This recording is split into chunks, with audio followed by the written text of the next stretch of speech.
Bismillahirrahmanirrahim. Alhamdulillah hamdan katsiran tayyiban mubarakan fih kama yuhibbu rabbuna wa yarda. Ashhadu an la ilaha illallah wahdahu la syarika lah wa ashhadu anna Muhammadan abduhu wa rasuluh sallallahu alaihi wa sallama taslima katsira amma ba'd.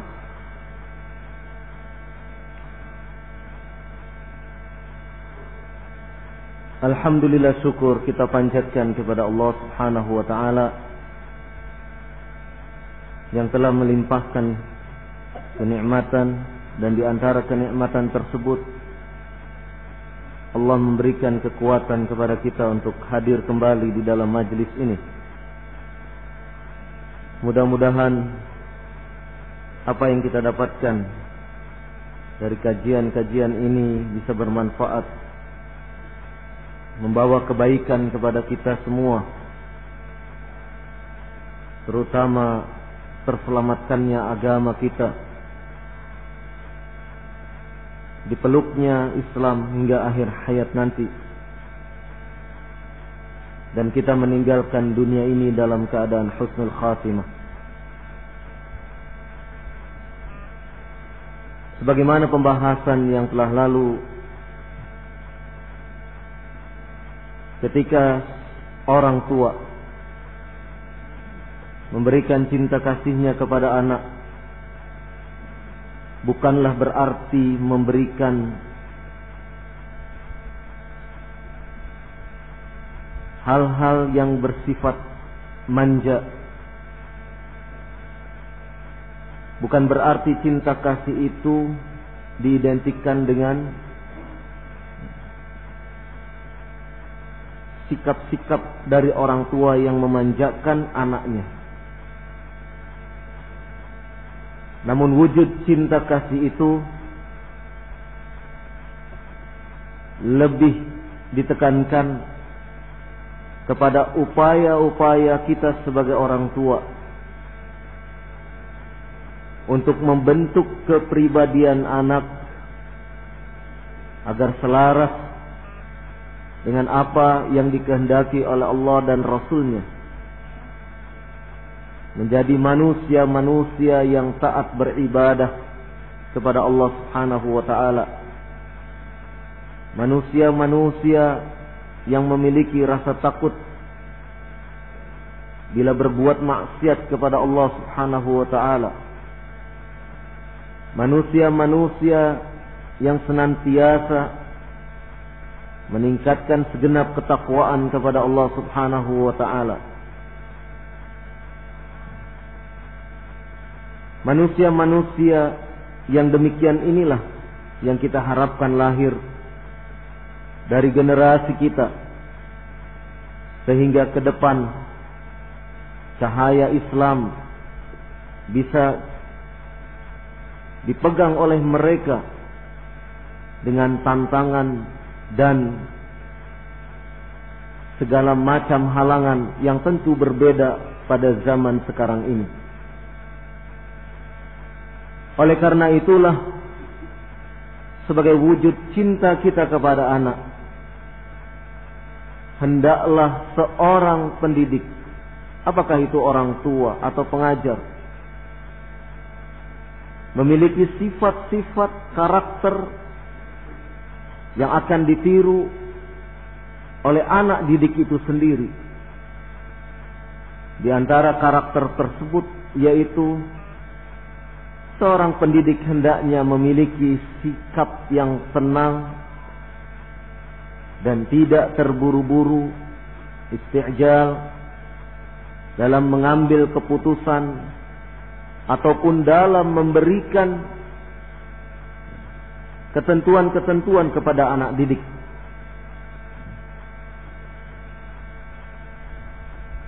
Rasulullah sallallahu alaihi wa ala alihi wasallam ketika berbicara kepada Asad Ibnu Abdul Qais radhiyallahu anhu, Kata Nabi sallallahu alaihi wa ala alihi wasallam kepada Asy'ad ibnu Abdul Qais, "Inna fika khaslatain yuhibbuhuma Allah, al-hilm wal anah." Ada pada dirimu dua sifat, dua karakter yang Allah mencintai kedua sifat tersebut, yaitu al-hilm wal anah. Sifat tenang,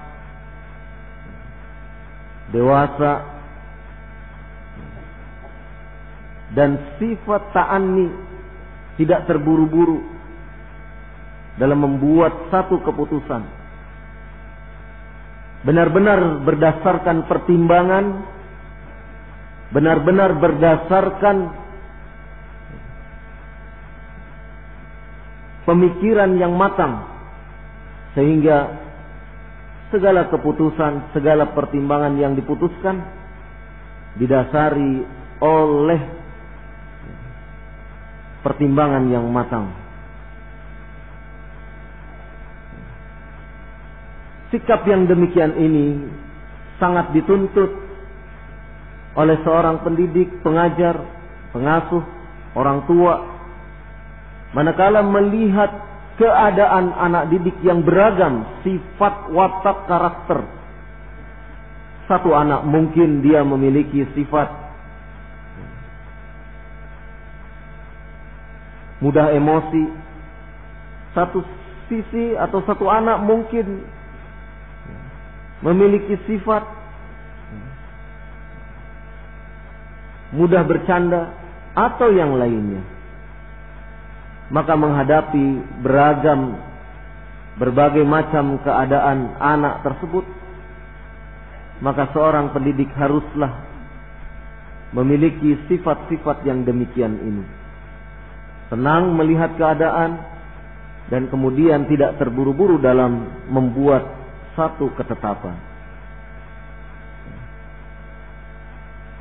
Banyak contoh kasus yang terjadi manakala seorang pendidik begitu tergesa-gesa membuat keputusan, sehingga kemudian ketika dia sudah menetapkan satu ketetapan, ternyata ketetapan itu di kemudian hari harus dirubah. Kenapa demikian? Karena ada fakta-fakta ataupun bukti-bukti baru di mana anak tersebut tidak melakukan sesuatu pun. Maka hal yang demikian ini perlu untuk dicermati oleh setiap pendidik, pengajar, ataupun siapapun. Kita sebagai orang-orang yang lebih dewasa, lebih berakal dibandingkan anak-anak. Oleh karena itulah, jangan sampai kemudian karena sikap yang tergesa-gesa kita lantas menyesal di kemudian hari. Jangan sampai kemudian sikap kita yang begitu mudah tersulut kemudian menjadi sesuatu yang tidak baik di kemudian hari. Maka dua sifat al-hilm wal anah, lemah lembut, tenang, dewasa, matang dalam bersikap, tidak terburu-buru. Ini adalah sikap-sikap yang terpuji.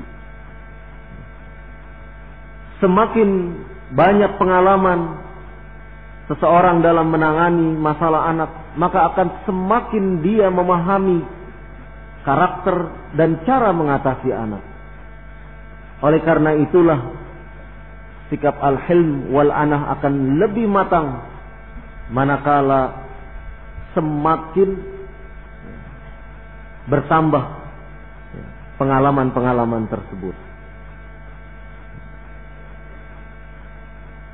Sifat lainnya adalah seorang yang ingin mencurahkan kasih sayang kepada anaknya, memberikan cinta kepada anaknya, hendaklah memiliki ketulusan untuk bersikap lembut dan tidak kasar. Sikap lembut dan tidak kasar adalah sebuah kepribadian yang terus-menerus disuarakan di berbagai dunia pendidikan, dimanapun juga. Karena sifat ini universal di seluruh dunia. Orang senantiasa menolak sikap-sikap kekerasan. Yang kekerasan pada masa sekarang ini tidak semata-mata sifatnya fisik. Tetapi kekerasan sudah masuk dalam kategori kekerasan, yaitu manakala lisan itu pun kemudian berucap yang sifatnya kasar. Seseorang yang lisannya mengeluarkan kalimat-kalimat kasar pada masa sekarang ini sudah masuk dalam kategori kekerasan. Jadi ada kekerasan fisik, ada kekerasan oral. Di dunia pendidikan, kekerasan oral ini menjadi sesuatu yang terus untuk ditekan. Jangan sampai kemudian anak didik tertekan mentalnya ataupun merasa takut akibat daripada terus-menerus mendapatkan kalimat-kalimat yang tidak baik. Banyak contoh, banyak perkara yang telah diajarkan di dalam Islam untuk setiap orang bersikap lemah lembut. Innallaha rafiqun yuhibbur rifqa fil amri kulli. Sesungguhnya Allah Subhanahu wa taala zat yang maha lembut, maha halus. Dan dia Allah Subhanahu wa taala mencintai kelemah lembutan di dalam setiap perkara. Oleh karena itulah masalah apapun akan lebih elegan apabila kita menyelesaikannya dengan cara-cara yang lemah lembut. Ini adalah asal dalam penyelesaian masalah. Maka ketika seorang anak melakukan tindakan-tindakan yang tidak baik, hendaklah kita sebagai seorang pendidik berusaha untuk sabar menghadapi yang demikian ini. Karena sesungguhnya anak-anak, dia kadang bermain dengan imajinasinya. Dia kadang bermain dengan akalnya yang teramat sangat sederhana. Bahkan kadang-kadang kita sulit untuk memahaminya. Tetapi itulah dunia anak-anak. Dan kita sebagai orang yang lebih dewasa harus bisa mencermati, bisa memahami keadaan-keadaan yang demikian. Oleh karena itulah tidak sepantasnya untuk kemudian kita memiliki sikap kasar. Seringkali saya memberikan contoh ilustrasi seorang ayah yang dia memiliki sikap yang kasar ketika anaknya bermain di luar. Karena sifat anak, dia ingin melakukan eksplorasi terhadap lingkungan yang ada di hadapannya. Dia bermain, memanjat pohon, bahkan mungkin memanjat genteng dan seterusnya. Bagi kita sebagai orang tua, tentu cara berpikirnya jangan sampai anak kemudian naik ke pohon, ke genteng, karena itu akan membahayakan keadaan dirinya. Itu cara kita, cara berpikir orang tua. Tetapi cara berpikir anak-anak ketika dia mampu memanjat pohon, itu sebuah kepuasan tersendiri. Dan itulah memang gaya anak-anak, dimanapun anak-anak seperti itu. Maka ketika orang tua melihat yang demikian itu, tidak pantas kemudian untuk mengedepankan sikap emosional. Ambil sapu lantas kemudian mengancam kepada anak, ayo turun. Kalau tidak turun, Abi pukul kamu. Meskipun dengan ancaman itu ketika anak di atas pohon, abinya tidak akan bisa mukul karena sapu sendiri tidak bisa menjangkau ke tubuh anak itu. Tetapi kalimat-kalimat untuk mengedepankan sikap kekerasan itu adalah sesuatu yang akan terekam di dalam jiwa anak.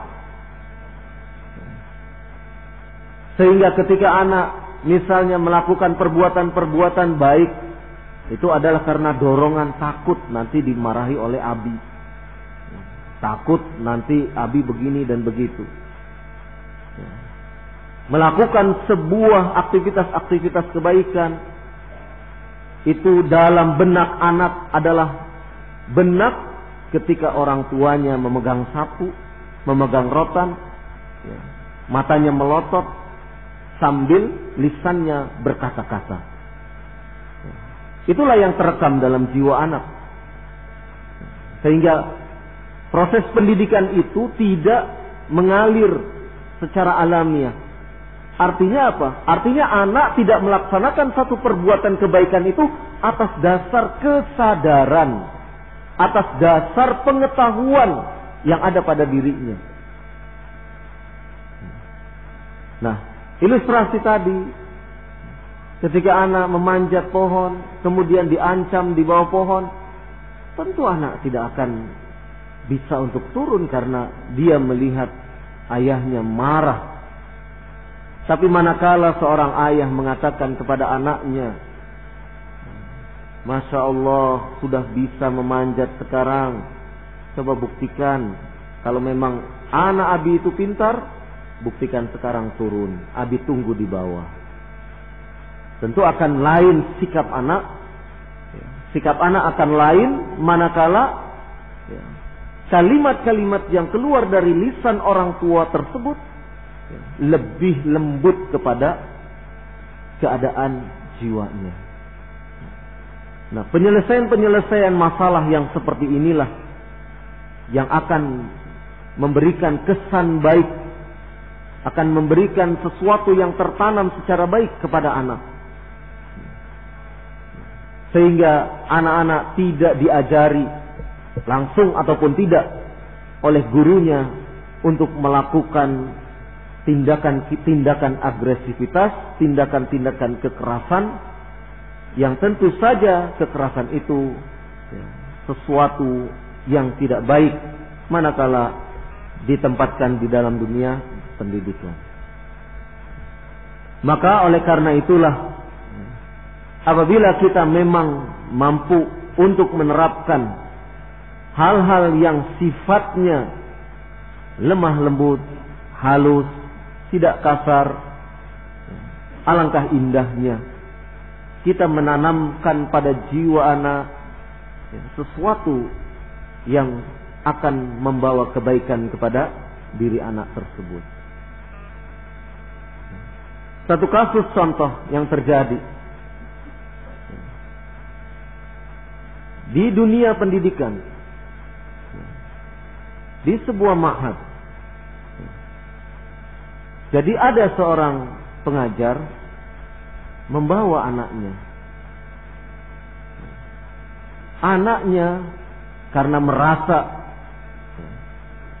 dia adalah anak dari pengajar tersebut, anaknya melakukan kekerasan kepada teman-temannya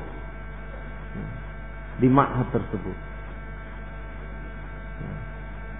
Ketika berebut mainan, anak tersebut langsung main pukul. Dalam keadaan orang tuanya melihat kejadian tersebut. Dipukulnya teman-temannya. Setiap akan bermain, ada temannya yang mendekat, dikira akan merebut mainannya.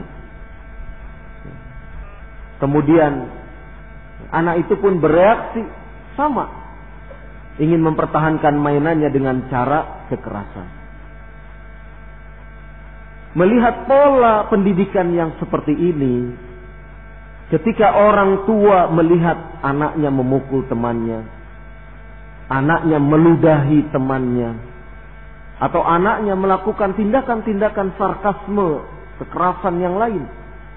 Kemudian orang tuanya diam. Itu adalah tindakan yang tidak baik. Kenapa demikian? Diamnya orang tua akan menjadi semacam rekomendasi, legalitas bagi anak tersebut untuk senantiasa melakukan tindakan-tindakan kekerasan. Tidak ada teguran pada anak menyebabkan anak menganggap apa yang dilakukan oleh dirinya adalah sesuatu yang benar. Ini berbahaya kalau sampai tertanam seperti ini. Oleh karena itulah ketika seorang anak dia melakukan kesalahan ataupun dia melakukan sikap-sikap yang di luar dari adat yang dibenarkan oleh agama atau tradisi atau syariat, maka seyogyanya orang tua untuk kemudian menegurnya, menasehatinya, dan melarang anak tersebut untuk melakukan tindakan-tindakan memukul temannya, mencubit temannya, menjambak temannya, atau yang lain-lainnya. Ini pola pendidikan di mana keluarga tidak peduli terhadap keadaan anaknya. Oleh karena itulah seorang pendidik harus memiliki informasi yang cukup tentang anak tersebut. Biasanya di dalam formulir-formulir pendaftaran itu ada disebutkan poin keterangan anak yang baru masuk. Itu biasanya orang tuanya mengisi formulir di mana satu poin di antara formulir tersebut menyebabkan menggali informasi tentang keadaan anak apabila marah. Pada deret kesekian formulir itu berbunyi, apabila anak marah, tindakan yang dilakukannya A. memukul, B. menjambak, C. menggigit, D. melempar, E. titik-titik. Informasi ini sangat penting diketahui oleh seorang pendidik, pengajar. Jangan sampai kemudian begitu terjadi insiden, kemudian pengajar ataupun pendidik kaget dibuatnya. Ternyata sadis sekali anak ini kalau marah. Karena apa? Karena informasi yang masuk tidak selengkap ataupun tidak terekam di dalam formulir tersebut. Maka ketika kita menangani masalah-masalah kekerasan pada anak, itu sangat besar pengaruh tindakan kekerasan anak itu adalah dari pola pendidikan ataupun pola pendidikan yang ada di dalam keluarga. Pola asuh yang ada di dalam keluarga atau rumah. Jadi selain mungkin genetika, artinya faktor keturunan, juga yang terpenting adalah pola asuh dari orang tua itu sendiri. Oleh karena itulah kita jangan sampai membiarkan anak-anak kita apabila marah dengan cara melempar, misalnya melempar barang-barang yang dipegangnya. Hentikan perbuatan-perbuatan tersebut. Nasihati anak-anak kalau melakukan hal-hal yang seperti itu. Melempar mainannya ataupun yang lainnya. Karena sifatnya melempar, ya, kalau yang ada di hadapan anak tersebut adalah kapas kemudian dilempar. Nah, kalau yang ada di hadapan anak adalah gunting atau pisau kemudian dilempar dan mengenai tubuh temannya, maka ini tentu akan membahayakan. Maka menanamkan sifat lemah lembut, tidak bersikap kasar, baik kasar secara oral, lisan, ataupun kasar dalam pengertian fisik, itu sangat-sangat ditekankan oleh orang tua. Orang tualah yang membentuk pola asuh bagi anak-anak untuk kemudian anak tersebut bisa memiliki sikap yang lemah lembut. Jangan sampai orang tua terpancing oleh keadaan anak. Anaknya nangis, anaknya marah-marah, dan yang lainnya orang tuanya pun ikut-ikutan marah. Menasihati anak suruh sabar, tapi ternyata dengan cara yang tidak benar. Dengan nada tinggi mengatakan sabar toh. Ketika mengucapkan sabar dengan tanda seperti itu menunjukkan yang menyuruh sabar sendiri sebenarnya sudah tidak sabar. Ini adalah pola-pola pendidikan yang akan memberikan warna yang tidak baik bagi anak-anak tersebut.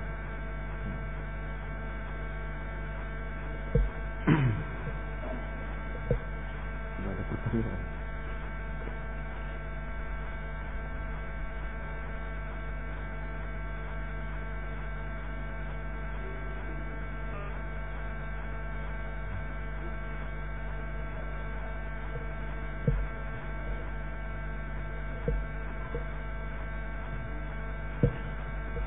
Kemudian sifat yang lainnya,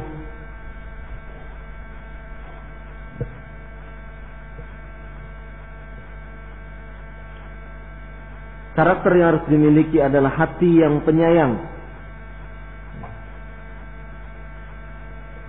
Hal ini dimiliki oleh Rasulullah sallallahu alaihi wasallam dalam sebuah hadis dari Abi Sulaiman Malik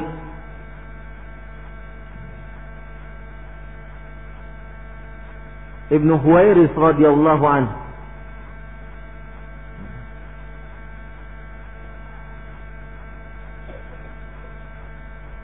Abi Sulaiman Malik Ibnu Huwairis radhiyallahu anhu berkisah bertutur,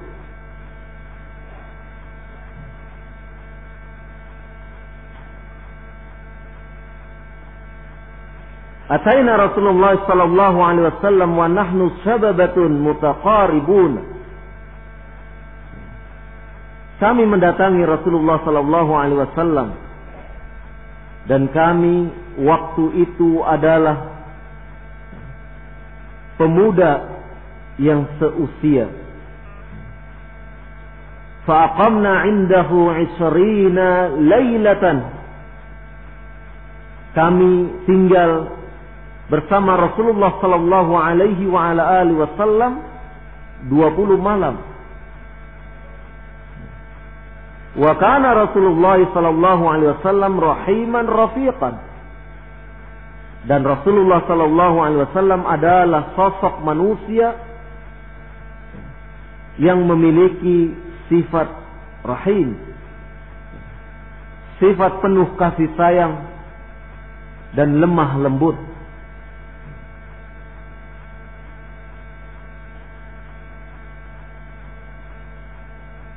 Fadhanna anna qad istaqna ila ahlina. Maka kemudian Nabi sallallahu alaihi wasallam mengira kalau kami ini telah merindukan keluarga kami. Wa sa'alana 'amman tarakna fi ahlina. Kemudian Nabi sallallahu alaihi wasallam bertanya kepada kami tentang keluarga kami yang telah ditinggalkan tersebut. Fa akhbarnahu, kemudian kami mengabarkan, menceritakan tentang keadaan keluarga kami yang ditinggalkan kepada Rasulullah sallallahu alaihi wasallam. Faqala, maka kemudian Rasulullah sallallahu alaihi wasallam memberikan bimbingan nasihat kepada kami seraya berucap, irji'u ila ahlikum, kembalilah kalian kepada keluarga kalian. Fa'aqimu fihim, menetaplah kalian bersama mereka. Wa'allimuhum wa birruhum wa sallu salatan kada fihina kada wa salata kada fihina kada. Kemudian ajarilah mereka, keluarga kalian, dan berbuat baiklah kepada mereka. Kemudian ajarilah mereka salat. Salat waktunya ini dan waktunya yang ini.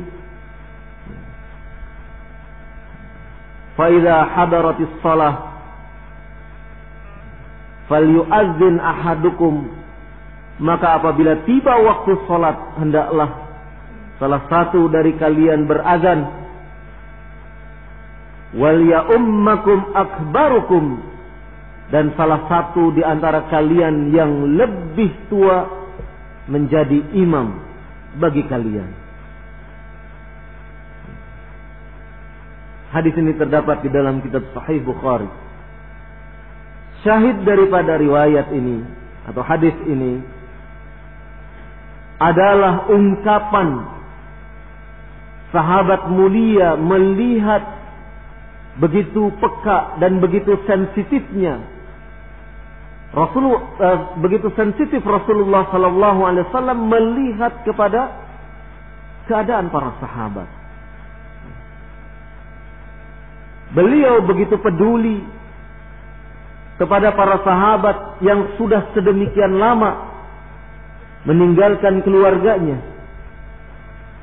dan sikap kasih sayang, sikap penuh kasih sayang, kemudian sikap penuh lemah lembut mengantarkan kepada sikap Rasulullah SAW untuk mengizinkan dan menyuruh mereka pulang kembali kepada keluarga. Dalam keadaan sahabat yang mulia, sahabat Malik ini tengah menuntut ilmu di kota Madinah, menuntut ilmu kepada Rasulullah sallallahu alaihi wa ala alihi wasallam.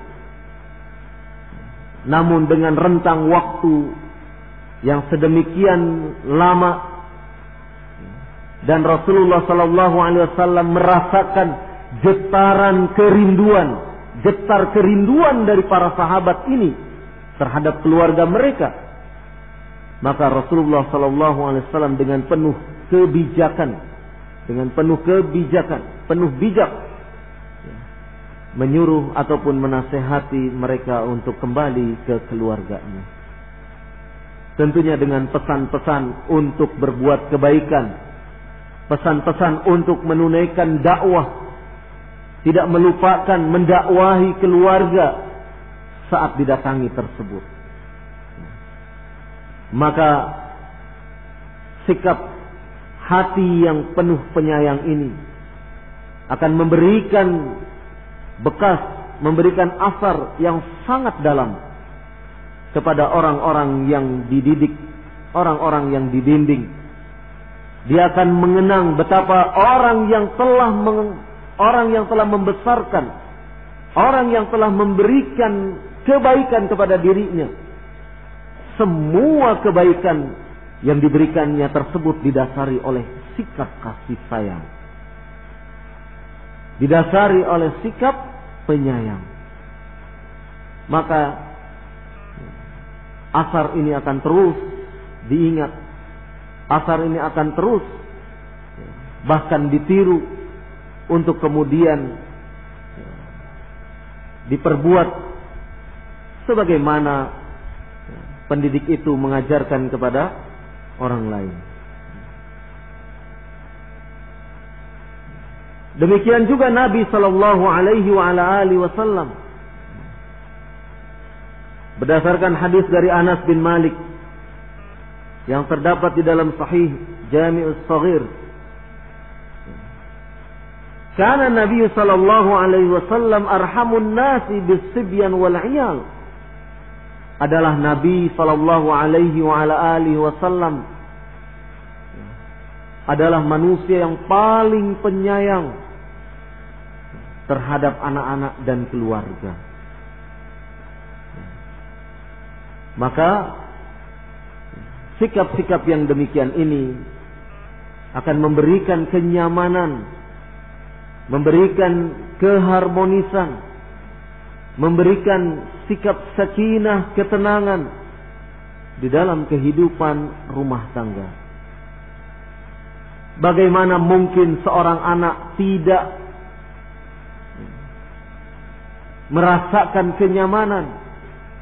Bagaimana mungkin seorang anak akan sering pergi keluar, ataupun mungkin melarikan diri dari rumah, manakala rumah tersebut diliputi oleh sikap-sikap dari para penghuninya yang penuh dengan kasih sayang.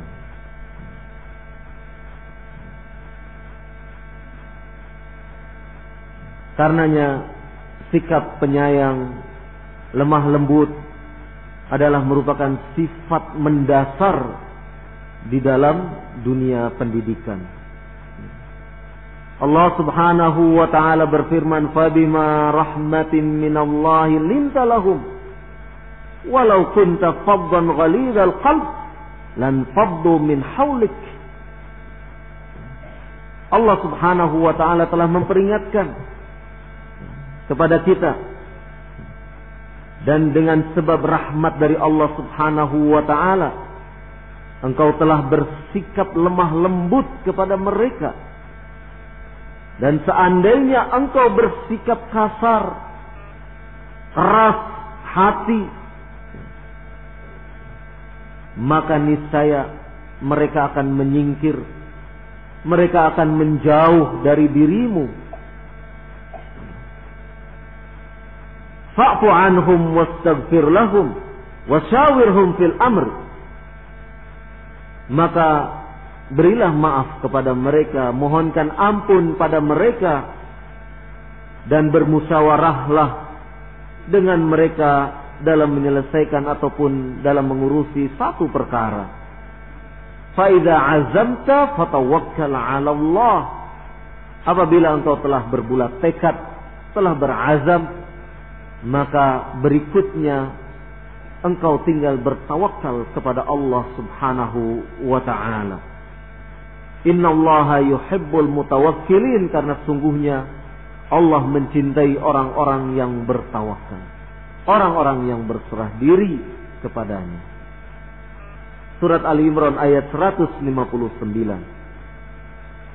Maka dasar kelemah lembutan ini di dalam segala urusan dakwah, urusan mengurusi keluarga, mengurusi masyarakat, mengurusi relasi, hubungan bisnis.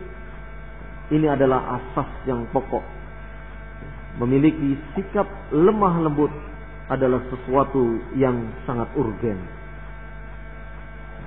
Bagaimana jika ada seseorang, saya sudah terpola dengan kehidupan yang bersifat keras. Saya sudah terbentuk dalam diri saya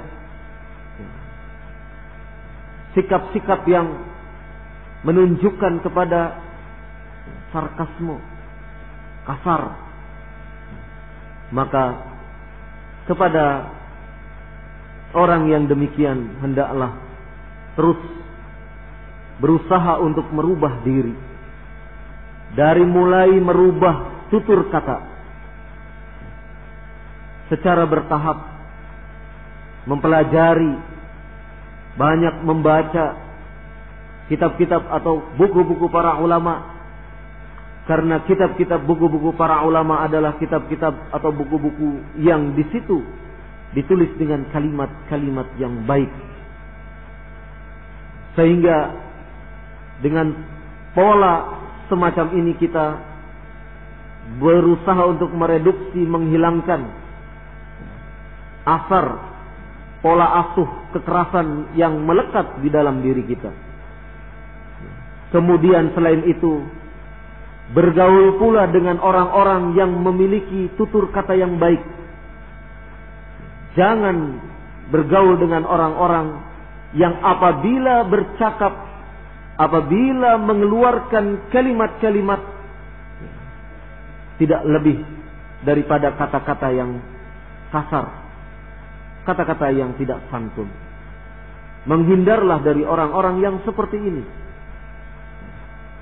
maka lambat laun perubahan-perubahan itu akan terjadi pada dirinya. Sehingga dengan izin Allah Subhanahu wa ta'ala,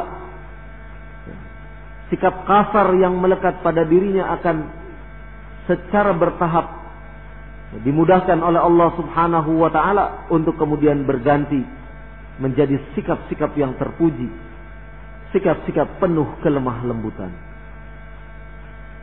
Ini sangat penting.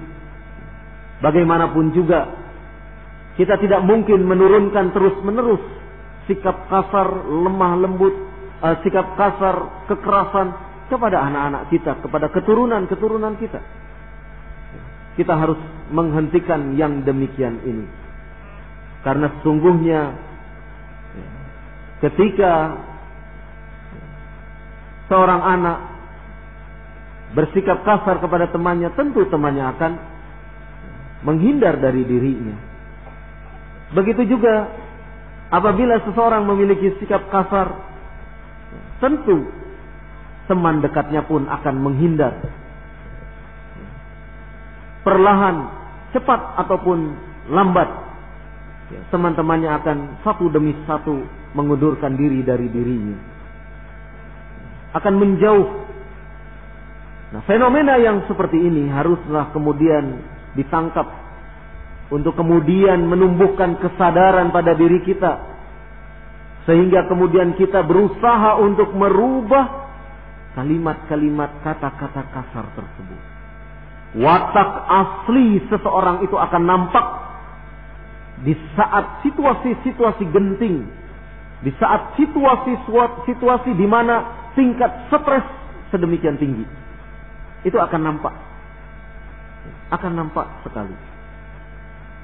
Dalam suatu situasi yang demikian tegang, dalam satu situasi yang dituntut seseorang untuk bergerak cepat, nampak sifat, watak, karakter, kepribadian asli seseorang akan nampak. Dalam situasi yang demikian, seseorang akan mudah tersulut marah. Ayo cepat, misalnya. Itu akan nampak. Oh, ternyata dia kasar juga. Ini akan nampak. Maka pelatihan demi pelatihan dengan cara itu tadi, menahan diri, berpuasa, kemudian banyak beribadah, banyak membaca Al-Quran, itu akan secara bertahap merubah perilaku yang tidak baik berubah menjadi sesuatu yang baik. Selain itu juga menumbuhkan kesadaran di dalam cara berpikir kita, bahwasannya orang lain kalau dikasari tentu akan tidak senang, sebagaimana kita kalau dikasari oleh orang lain. Oleh karena itulah, memberikan sikap kasar kepada orang lain tentu harus kita tahan, robah sedikit demi sedikit sikap-sikap yang tidak baik itu, karena dampaknya, efeknya akan sangat buruk di dalam relasi, di dalam berhubungan, di dalam berkawan. Kita akan dijauhi, dan ini tentu saja sangat sesuatu yang sangat disayangkan.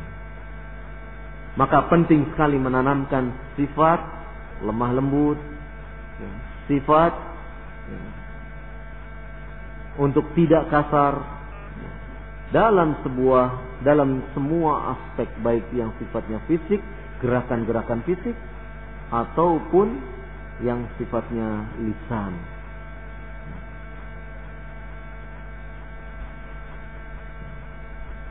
Di dalam dunia pendidikan,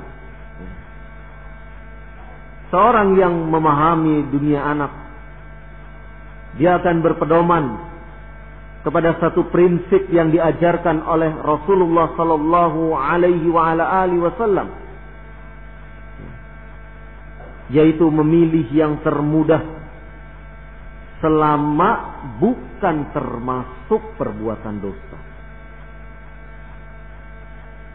Ma khuyira Rasulullah sallallahu alaihi wasallam baina amrayni qattun illa akhadha aisarahuma.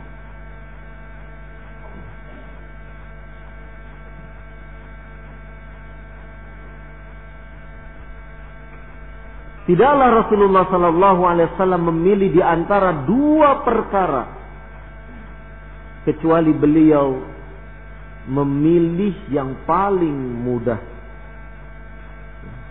Malam yakun isman, selama memilih yang paling mudah itu tidak termasuk dalam perbuatan dosa.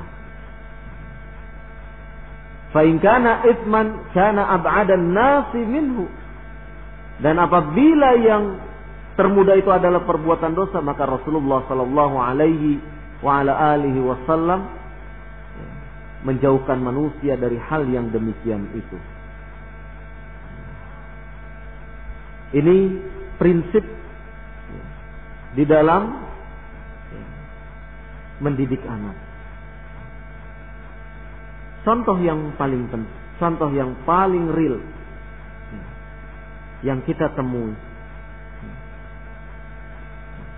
Seorang anak, teman-temannya kalau pergi belajar memakai sepatu. Ada seorang anak yang tidak mau pakai sepatu, tidak mau pakai sandal. Orang tuanya marah-marah. Sudah, kalau demikian kamu tidak perlu pergi belajar. Memalukan bahasa orang tua.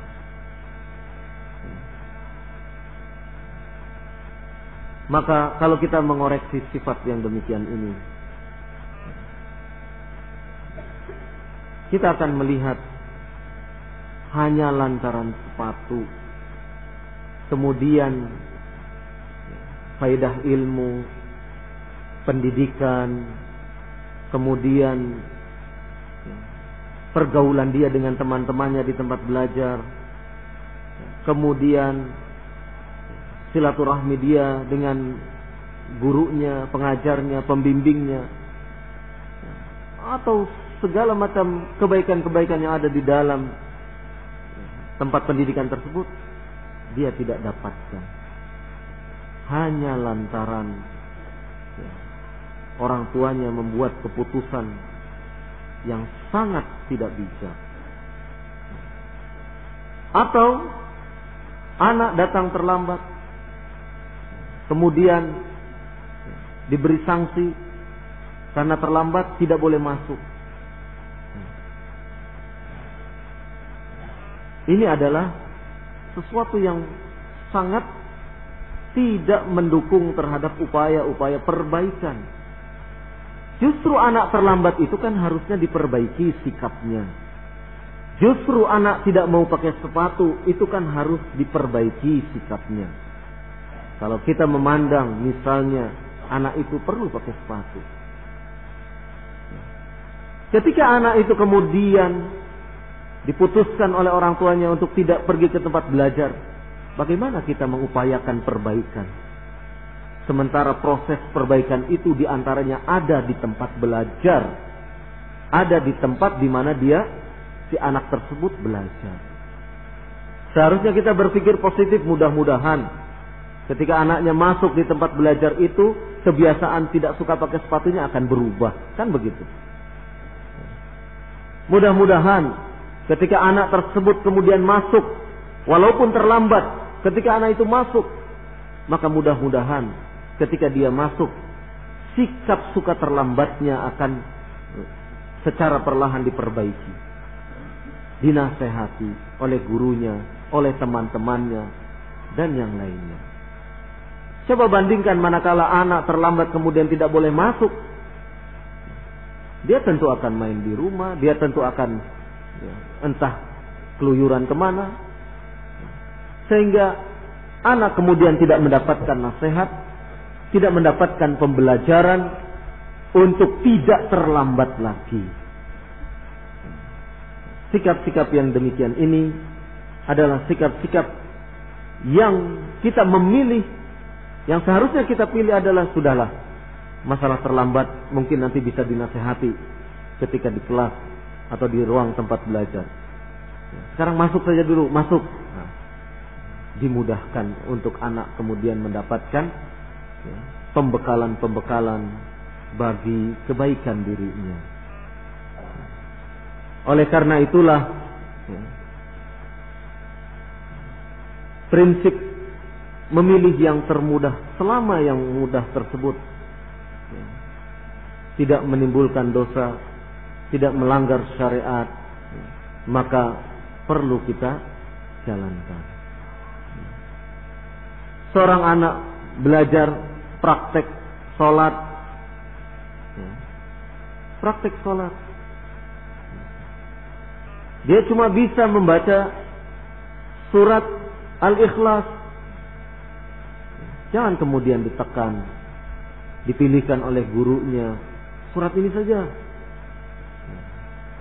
Anak bisa menjadi stres.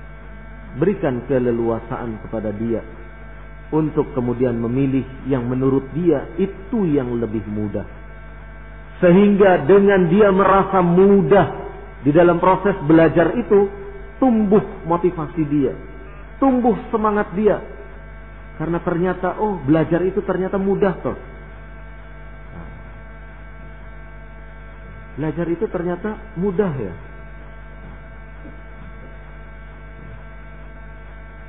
Seorang anak, aku nggak mau belajar di dalam ruangan, belajarnya di luar saja. Tidak ada salahnya kemudian kita sebagai guru pembimbing, ayo kalau begitu kita belajar di bawah pohon. Memilih. Ini penting. Selama memang aktivitas-aktivitas yang inti, yang menjadi pokok tujuan kita tidak kemudian terganggu ataupun tidak terlaksana. Selama yang menjadi inti aktivitas kita seperti belajar, kegiatan belajar mengajar tetap terlaksana dimanapun, kita belajar di tempat manapun, anak merasa senang di situ, maka bisa saja mungkin kita memberikan keleluasaan kepada anak tersebut.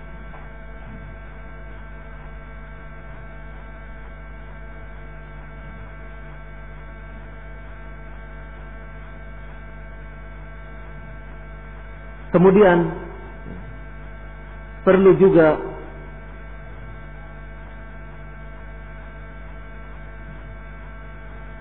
tertanam sikap tasamuh, lapang dada, melihat keadaan anak, keberagaman anak. Sikap tasamuh, lapang dada adalah kemampuan orang tua, pendidik, pengajar untuk bisa memahami orang lain. Untuk bisa memahami orang lain. Sebagaimana hadis yang telah lalu, Rasulullah SAW memahami sahabat yang sudah tinggal di Madinah selama 20 hari ini. Dia merasakan sesuatu yang ada perasaan rindu kepada keluarganya. Maka kemudian diberi toleransi, lapang dada untuk kemudian menyuruh pulang ataupun memberikan arahan kepada sahabat tersebut pulang ke keluarganya. Ini artinya kemampuan untuk bisa memahami keadaan orang lain. Di dalam dakwah, di dalam pendidikan, sifat asasi, sifat dasar ini sangat amat diperlukan. Memahami tentang kemampuan untuk memahami orang lain.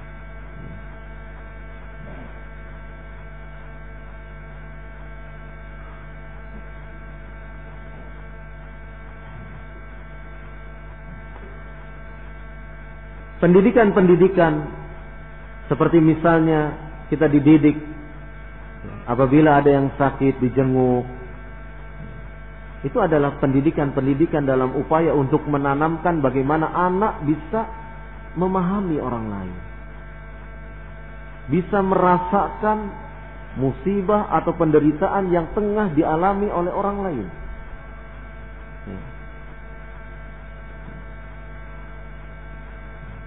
Maka ketika ada teman yang sakit, guru pengajar, untuk hari ini pelajaran kita dialihkan.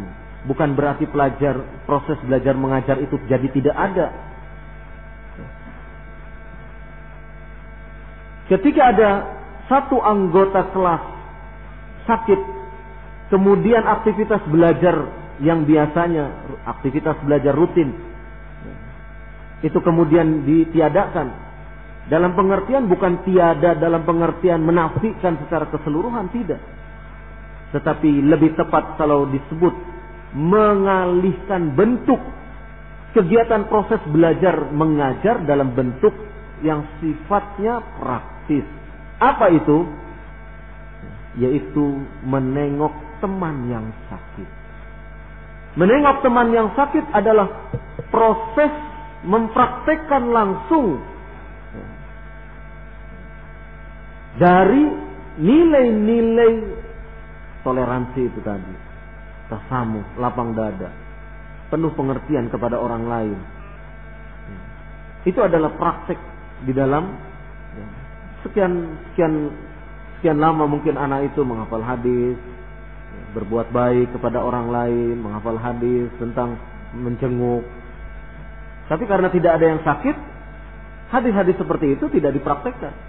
Ketika ada anggota kelasnya yang sakit, maka saat itulah saat yang tepat untuk belajar bagaimana mempraktekkan hadis yang sudah diajarkan tersebut. Sehingga proses belajar di sini bukan proses belajar di kelas, tetapi proses belajar mengajar dalam bentuk praktek langsung.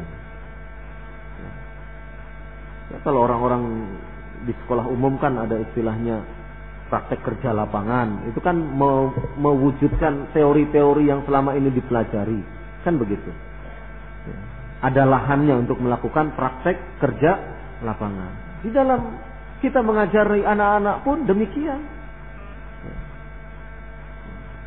Ayo hafalkan hadis tentang ini. Tentang misalnya perintah tuntunan agama menjenguk orang sakit. Ketika mungkin beberapa hari terus menghafal itu, tapi ketika tidak ada yang sakit tidak bisa dipraktekkan. Nah, ketika ada yang sakit maka saatnya lah kita mewujudkan mempraktekkan tersebut. Maka belajar dengan cara praktis seperti itu adalah belajar yang akan memberikan asar bekas, menghunjam ke dalam jiwa anak, dan itu akan terus dia ingat.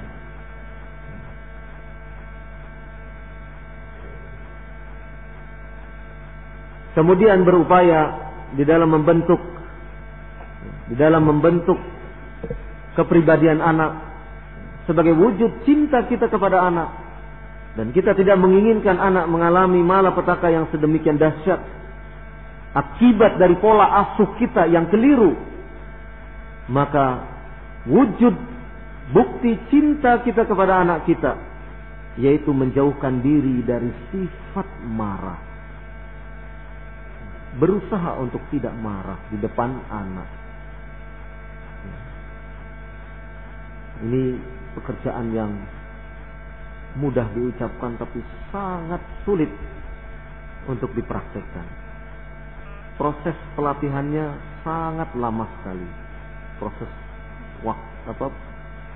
Proses untuk supaya bisa meredam marah. Ya. Itu sangat memerlukan waktu.